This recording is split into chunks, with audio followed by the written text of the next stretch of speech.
Hello friends, तो देखो आज का हमारा टॉपिक है variation of acceleration due to gravity with depth. तो डेप्थ के साथ एक्सेलरेशन ड्यू टू ग्रेविटी किस तरह से वेरी करेगी। जब हम किसी एक डेप्थ पे जाएंगे तो क्या एक्सेलरेशन ड्यू टू ग्रेविटी बढ़ेगी या कम होगी, कितनी बढ़ेगी या कितनी कम होगी, ये आज का हमारा टॉपिक है। तो ये देखने के लिए हमें हेल्प लेनी पड़ेगी एक रिलेशन की, G इक्वल्स टू Gm/r²। तो ये रिलेशन है स्मॉल जी और कैपिटल जी। यहां से हमें क्लियर है कि acceleration due to gravity is inversely proportional to radius of अर्थ।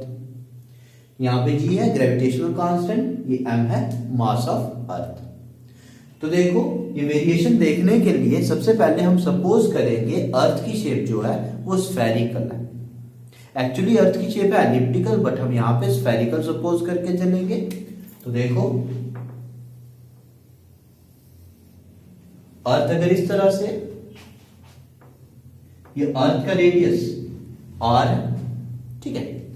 अगर हम क्या करते हैं एक पॉइंट P पे एक्सेलरेशन ड्यू टू ग्रेविटी निकालें तो इस रिलेशन से हमें ये एक्सेलरेशन ड्यू टू ग्रेविटी मिलेगी G इक्वल्स टू Gm/r², ठीक है।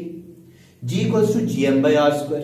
अभी देखो अगर हम यहां पे m की वैल्यू पुट करें तो हमें पता है डेंसिटी मास बाय वॉल्यूम के इक्वल आती है, और वॉल्यूम यहां पे एक स्फीयर का लेना पड़ेगा क्योंकि अर्थ की शेप स्फेरिकल ले रहे हैं। तो 4/3 पाई r³। तो ये क्या बन गया, G इक्वल्स टू G/r²। मास आ गया, ठीक है। मास कितना आ गया 4/3 पाई r³ रो। तो ये देखो कैंसिल हो जाएगा, हमें मिलेगा 4/3 पाई r⍴g। तो ये आ गई सेकेंड इक्वेशन। यहां पे हमने एक्सेलरेशन ड्यू टू ग्रेविटी की वैल्यू निकाल दी डेंसिटी और r की टर्म्स में। अब देखो अगर हम क्या करते हैं किसी एक पॉइंट Q पे आ जाते हैं, यहां पे आ जाते हैं जो कि d डेप्थ पे है, ठीक है। अर्थ की सरफेस पे से d डेप्थ पे है। तो यहां पे अगर एक्सेलरेशन ड्यू टू ग्रेविटी निकालनी है तो कुछ इस तरह का स्फीयर लेना पड़ेगा, ठीक है। इस तरह का स्फीयर लेना पड़ेगा। तो यहां पे एक्सेलरेशन ड्यू टू ग्रेविटी कितनी आ जाएगी, G dash equals to Gm/, ठीक है। Gm/, ध्यान दो r में से ये सब्ट्रैक्ट करना पड़ेगा, r-d का होल स्क्वायर। अब देखो ये मास जो है पहले हमने लिया था इस बड़े स्फीयर का, अब ये मास चेंज हो रहा है, ठीक है। अगर मैं इसको m डैश लिख दूं, अब इस मास की वैल्यू हमने पुट करनी है तो यहीं से इसी की हेल्प लेंगे।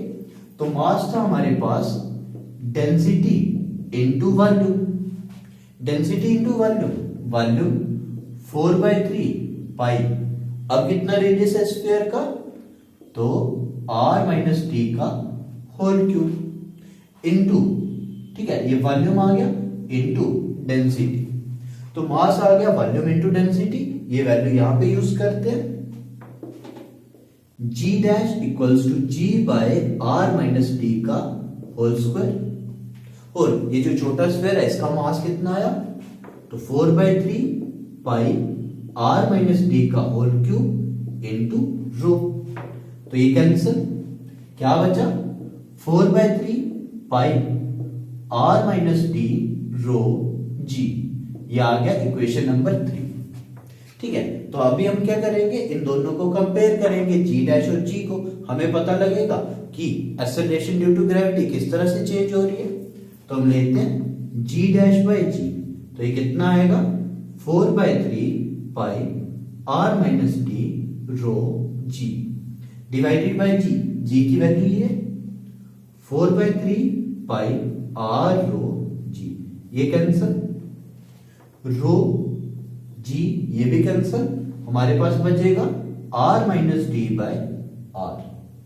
अगर यहां से r कॉमन ले लें तो आएगा 1 - d/r डिवाइडेड बाय r, ठीक है। ये वैल्यू मिली हमें G dash equals to G into 1 - d/r। तो यहां से हमें पता लगेगा acceleration due to gravity depth के साथ किस तरह से वेरी कर रही है। तो जी डैश जो है 1 से मल्टीप्लाई हो रहा है, बट ये 1 से छोटी टर्म से मल्टीप्लाई होगा जी। इसका मतलब क्लियरली जी जो है वो बड़ा है जी डैश से। इसका मतलब डेप्थ पे जाने पे भी, अगर जब हम डेप्थ पे जाएंगे तो वहां पे भी क्या होगा, एक्सेलरेशन ड्यू टू ग्रेविटी, ठीक है, acceleration due to gravity decrease करेगी। जी डैश की वैल्यू छोटी होगी एज कंपेयर टू जी। तो ये था हमारा फाइनल रिजल्ट कि डेप्थ पे जाए, और पहले हमने देखा था हाइट पे जाए, तो दोनों केसेस पे acceleration due to gravity decrease करेगी। तो ये है डेरिवेशन। अब इसके बाद देखो कुछ न्यूमेरिकल्स।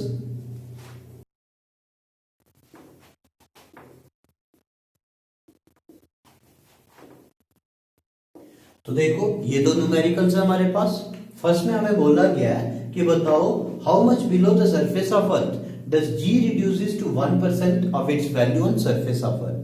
तो कितनी डेप्थ पे जाने पे acceleration due to gravity reduce होके 1% रह जाएगी।